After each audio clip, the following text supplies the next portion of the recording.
Mesdames et messieurs, comme annoncé, nous recevons Raymond Bongolé, directeur général à la Caisse nationale des gestions humanitaires pour les catastrophes naturelles. Il est avec nous, monsieur Raymond Bongolé. Bienvenue. Bonsoir. Bonsoir. Merci d'avoir accepté l'invitation des Télé 50. Vous êtes Raymond Bongolé, directeur général à la Caisse nationale des gestions humanitaires pour les catastrophes naturelles. Caisse de solidarité nationale et de gestion humanitaire. Très bien, très bien. Cette caisse fonctionne depuis quand? La caisse a été créée par le décret du Premier ministre le 19 novembre 2021. Caisse de solidarité nationale, cela veut dire que vous venez en aide à ceux qui connaissent, qui sont les victimes des catastrophes naturelles. Vous savez, monsieur le journaliste, que la solidarité nationale est le socle de l'unité nationale.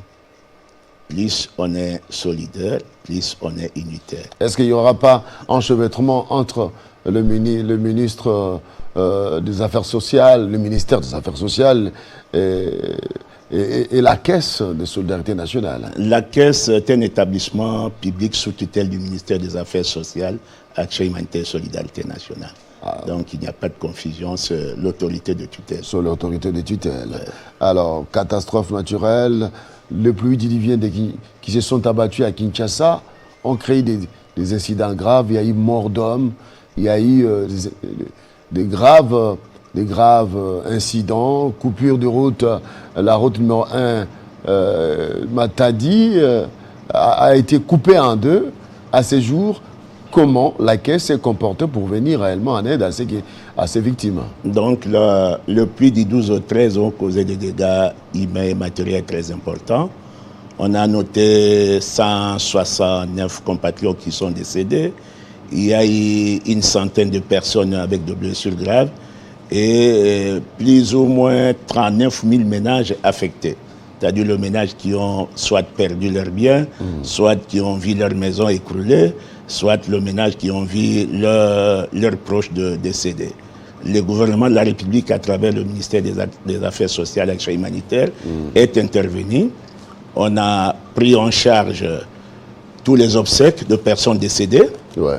Et donc, l'enterrement... Tous les obsèques? Tous les obsèques. Des personnes décédées? Des personnes décédées, les 169. On a remis à chaque famille... Il n'y a pas eu de détournement de fonds? Il n'y a pas eu de détournement de fonds. On a remis à chaque personne décédée l'équivalent de 3 000 $ pour que les familles puissent faire le deuil. Et maintenant, le programme continue parce qu'il y a les évaluations qui sont en train d'être faites pour que ceux qui ont perdu le bien, ceux qui ont perdu des maisons, que nous puissions voir comment on peut les assister. Et pour ça, nous avons reçu quand même l'assistance de certains partenaires. Demain, par exemple, nous serons à Mongafula pour donner la première assistance aux ménages qui ont été affectés par ces pluies diluviennes, l'assistance qui nous a été donnée par l'association des entreprises chinoises Evolo en RDC, c'est une assistance en vivre, et on a canalisé cette assistance à travers la Croix-Rouge. La Croix-Rouge qui a un réseau de volontaires presque disséminé à travers tous les pays, à travers toute la province. Ouais. Donc, cette distribution se fera demain. Est-ce que vous êtes représentatif sur toute l'étendue du territoire national? La Caisse venait d'être créée. Nous avons un bureau central qui est... La Caisse venait d'être créée? Oui, mais c'est une année. Je disais qu'elle une année déjà. Elle a été créée le 19 novembre l'année passée. Donc, c'est pour dire de cette année. Donc, l'année passée, donc c'est une année. C'est pour dire qu'à Kinshasa, il y a un bureau qui fonctionne. Et au courant de l'année 2023, nous allons commencer à faire son implémentation au niveau des provinces. Donc, vous êtes le bras séclier du ministère des Affaires sociales et droits humanitaires. Oui. Donc, nous mobilisons les ressources financières et matérielles. Et en même temps, toutes les ressources qui sont canalisées en dehors des ressources de l'État passent par la Caisse. Passe par la Caisse. Ouais. La Caisse est fournie parce qu'il n'y a pas longtemps, on a organisé cette levée des fonds en faveur des déplacés les déplacés de guerre de l'Est de la République démocratique du Congo. Est-ce que les fonds qui ont été récoltés vous ont parvenu? Oui, les fonds, c'est dans le cadre de la campagne de solidarité nationale qui a été initiée par le chef de l'État. Et cette campagne, le Premier ministre l'a concrétisée le 5 décembre. On lance officiellement cette campagne à travers un téléthon qui a été organisé au studio Maman Nguébi. Et nous avons reçu beaucoup de donations. Le gouvernement de la République a donné à la caisse... Et comment est géré ces fonds? La caisse, il y a toutes les procédures pour que le fonds soit géré. Et les fonds qui ont été récoltés n'ont pas encore été acheminés à qui des droits? Non, pour le moment, nous sommes dans la période de la campagne nationale de solidarité. Cette campagne va s'étendre durant combien de temps? Va se terminer à la fin du mois de février. Mais pendant ces temps, il y a des familles, il y a des personnes qui ont besoin de cette aide. Pourquoi attendre mais jusqu'au... le gouvernement n'a pas, comme je vous ai dit là-bas, vous voyez qu'il y a eu le pluie diluvien du 12 et 13 décembre. Le gouvernement est intervenu. Le gouvernement est intervenu donc dans le cadre de la pérennisation des activités de l'année 2022. Il y a une ligne budgétaire dans le cas de la prise en charge de personnes victimes de catastrophes qui est en train d'être activée. Mais à partir de 2023, la Caisse va commencer à activer le fonds qu'il a reçu. Alors, donc la gestion des catastrophes et la Caisse, la Caisse nationale, la Caisse de solidarité, et donc l'action est directement liée. Donc, mais c'est ça parce que la gestion des catastrophes a 3 phases. 3 phases, avant, pendant et après. Avant, c'est la prévention. Ce sont les activités de prévention et de réduction des risques de catastrophes. Et puis, pendant, c'est la réponse humanitaire que nous donnons aux victimes. Et après, ce sont les activités de relèvement que nous devons amener les familles affectées pour essayer de les remettre dans leur vie avant la catastrophe. Alors, et tout ça, toutes ces activités seront financées par la Caisse. Le nœud de la guerre, ça a toujours été le problème de la gestion de l'argent. Vous gérez l'argent de la solidarité nationale. Vous avez dit la solidarité nationale est un facteur de l'unité nationale. Donc quand ça échoue, quelque part, la cohésion nationale risque d'être entamée. Est-ce que vous pensez que vous êtes outillé aujourd'hui avec plein de valeurs pour réellement gérer ces fonds dans la rationalité et poser des actes qui vont tant soit peu aider les victimes? De ce côté-là, vous devez avoir vos assurances. La Caisse est dirigée par des experts en gestion des catastrophes, des experts en gestion financière. La Caisse a des manuels de procédure pour une gestion orthodoxe. Donc, de ce côté-là, il ne faut pas avoir l'inquiétude. Est-ce qu'il y a le moyen de vous contrôler? Oui, mais l'IGF est là, il y a la Cour des comptes qui est là, donc on est ouvert à tout contrôle. Donc toutes les actions posées sont directement contrôlées par l'IGF et la Cour des comptes. Nous avons le principe de la redevabilité. Redevabilité vis-à-vis de l'État, redevabilité vis-à-vis de la communauté affectée, redevabilité vis-à-vis de partenaires qui nous donnent l'argent. Donc on doit rendre compte. On doit rendre compte à l'État de ce que nous avons, de l'argent qui nous a été donné pour gérer. Nous devons rendre compte à la population comment ils ont été assistés et nous devons rendre compte à tous les bailleurs qui vont nous donner l'argent. Donc dans toutes vos actions, dans toutes vos missions, vous êtes accompagné par l'IGF? Pas nécessairement. Pas nécessairement parce que l'IGF peut venir avant ou après, mais ce qui est vrai, c'est que l'IGF a le droit de nous contrôler à tout moment. Vous êtes en phase avec la population. Et il y a aussi les sinistrés qui existent, et les faux sinistrés qui se déclarent. Comment faites-vous pour vraiment dénicher les vraies personnes qui doivent bénéficier de l'aide et de la solidarité nationale? Je parlais de la redevabilité vis-à-vis de la communauté. C'est pour dire que les actions humanitaires, la gestion des catastrophes, nous devons le faire avec la communauté. Donc la participation de la communauté. Même pour administrer des réponses d'urgence, on doit toujours se référer à la communauté. On doit se référer au niveau des camps de déplacés. Ils ont de chefs, de responsables, et ces responsables-là, ils renseignent les personnes qui sont vraies et ceux qui ne sont pas, ceux qui sont de faux. et il y a les responsables, les autorités politico-administratives. Donc, tous ces mondes-là sont associés quand on veut donner une réponse humanitaire sur le terrain. C'est difficile de prévenir sur les catastrophes naturelles. Est-ce qu'il y a une politique de prévention? Bon, au niveau de la RDC, on n'a pas encore une politique de prévention, mais nous avons une stratégie nationale de gestion des catastrophes naturelles. Jocelyn, tu peux nous mettre ces images à l'antenne si possible. Oui, allez-y. Nous avons une stratégie nationale de gestion des catastrophes qui a été élaborée par les experts, mais cette stratégie doit être validée par les gouvernements. C'est depuis 2000... Et la stratégie n'est pas encore communiquée, avalisée par comment? N'est pas encore adoptée par le gouvernement? Oui, parce que nous, en tant que techniciens, on a produit le document et on a transmis le document au niveau de la commission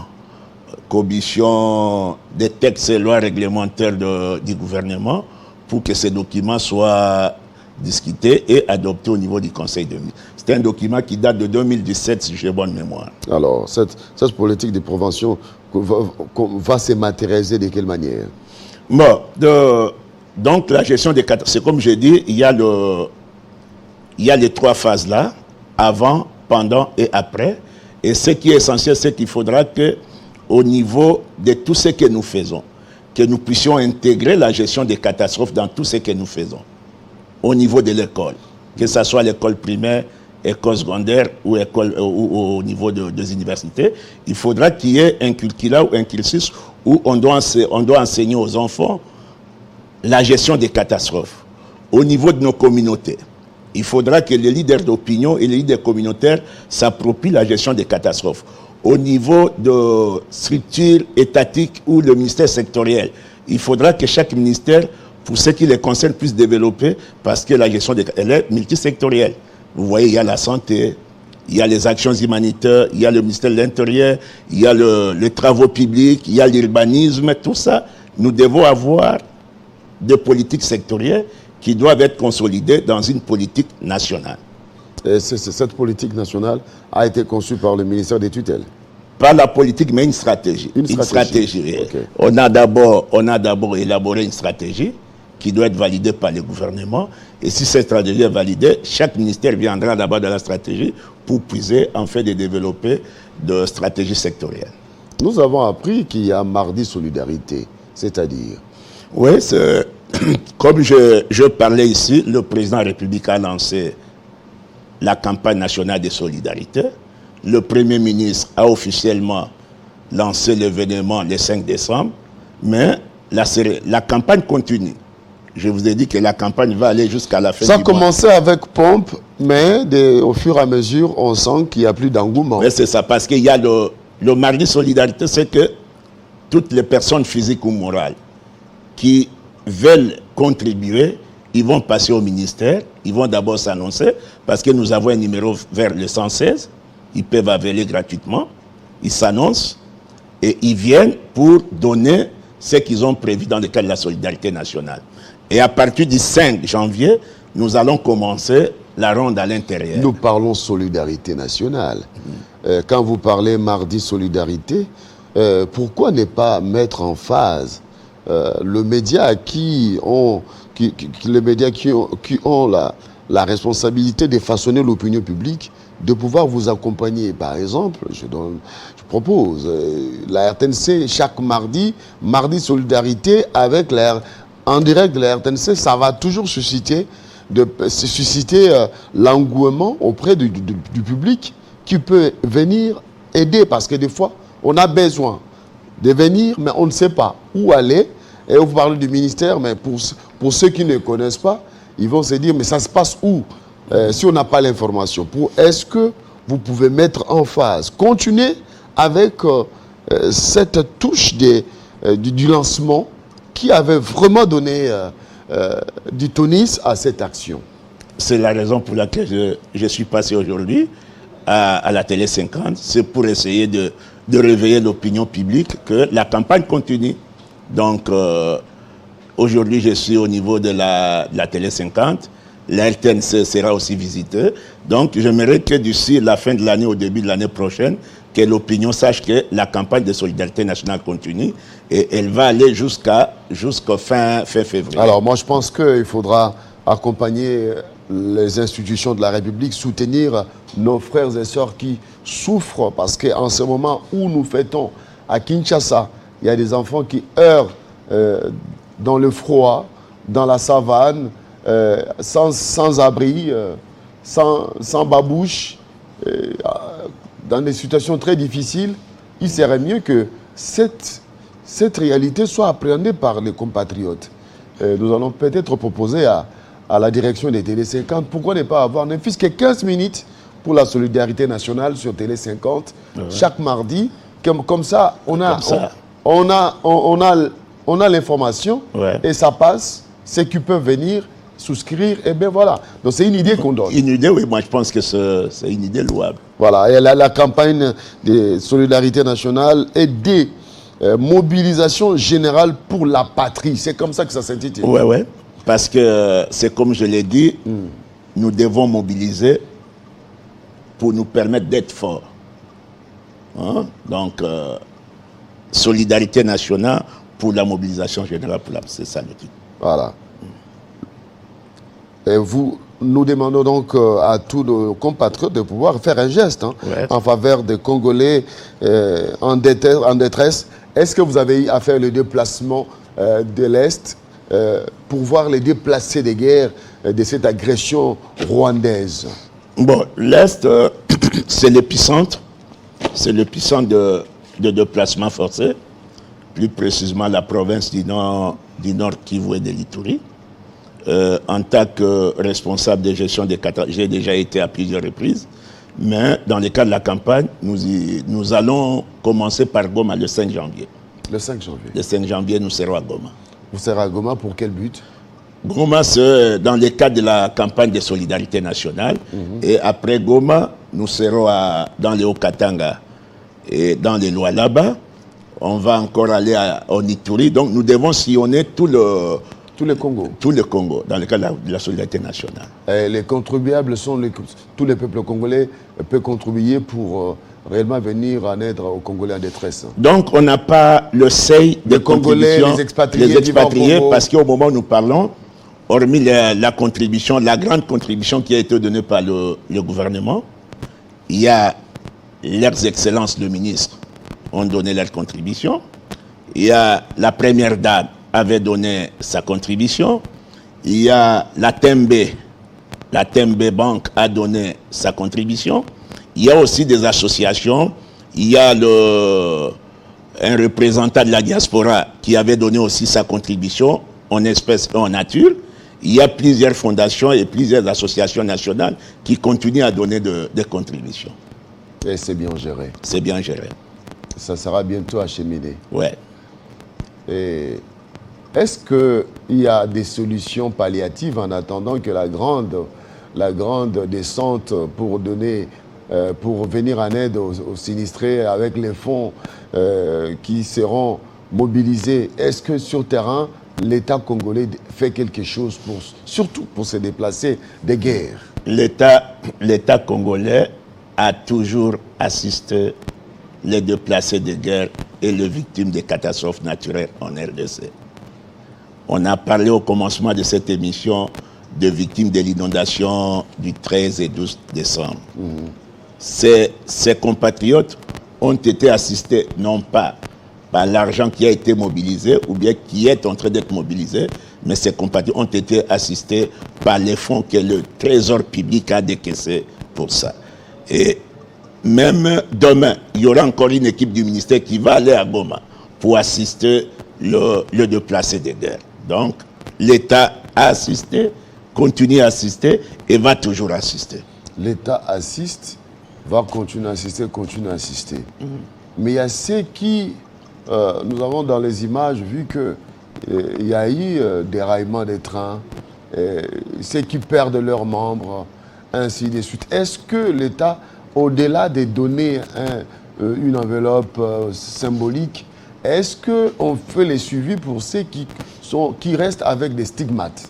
Ouais, le problème, c'est que quand vous prenez les accidents, on suppose que le responsable de compagnie de transport, ils doivent souscrire à l'assurance. À l'assurance, oui. À l'assurance, parce que ça, il faudra que vous achetez votre bus, vous achetez votre avion, la Société nationale de chemin de fer, ils doivent souscrire au niveau des assurances pour garantir s'il y a un problème, comment ils peuvent indemniser le passager. Mais en attendant que le mécanisme d'indemnisation par les sociétés attitrées se fasse, le gouvernement congolais, à travers le ministère des Actions humanitaires, arrive pour soulager nos compatriotes qui sont en détresse. C'est bien organisé comme ça? Ouais. Ça se passe comme ça? Ça se passe comme ça. Ah, si c'est le cas, c'est bien. Parce que quand on sait que l'État vient en aide pour soulager la souffrance de son peuple, ça fait toujours du bien. Ça crée l'unité nationale et la cohésion nationale. Alors, nous recevons donc Raymond Bongolé, directeur général de la Caisse de solidarité nationale et gestion humanitaire pour les catastrophes. Nous étions à Bumba avec le ministre des tutelles, le ministre Moutinga Moutuchai, ainsi que le VPM Jean-Pierre Liaou pour assister les sinistrés des inondations des pluies diluviennes dans les territoires de Bumba. Une assistance d'urgence a été donnée aux victimes. Est-ce qu'il y a eu la suite? Bon, parce que quand tu as la survenue d'une catastrophe ou la survenue d'une crise, la priorité c'est de sauver des vies. Pour sauver des vies, nous devons d'abord soigner. S'il y a eu des morts, on doit enterrer les morts. S'il y a eu des blessés, il faut les soigner. S'il y a eu des gens qui ont perdu le matériel ou les ustensiles de cuisine ou les articles ménagers essentiels, il faut les donner. Ceux qui ont perdu le réserve de vivres, il faut donner les vivres. Ça, c'est l'urgence. Mais après l'urgence, il y a un travail qui doit se faire dans le cas de relèvement de cette communauté. Et ça, il faut faire des enquêtes, voir quelles sont les activités que cette communauté vague de manière régulière. Qu'est-ce qu'il faut faire pour qu'ils puissent se relever? Ça, c'est un travail qui doit se faire après. À Bumba, quand vous êtes parti, c'était une assistance d'urgence.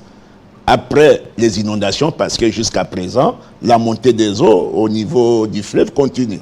Donc il faudra attendre au moins le mois de mars ou le mois d'avril pour voir comment on peut initier des projets de relèvement pour cette communauté qui ont été touchées par les inondations. Merci beaucoup Raymond Bongolé. Nous martelons sur Mardi Solidarité, très important, ça se passe au ministère des Affaires sociales, ici à Kinshasa. Est-ce qu'en province, ça se passe aussi comme ça? C'est comme je vous ai dit qu'on a commencé par Kinshasa et l'étape de province commence le 5 par le Nord Kivu. Merci beaucoup. L'étape de province commence le 5 janvier. Pas pour Nord Kivu, on pense que Télé 50 sera présent pour réellement montrer les images. Mais déjà, je veux proposer à la direction des programmes ainsi qu'à la production pour que dans notre programme matinal 50 bonjour, que nous puissions avoir ne fût-ce que 15 minutes pour faire un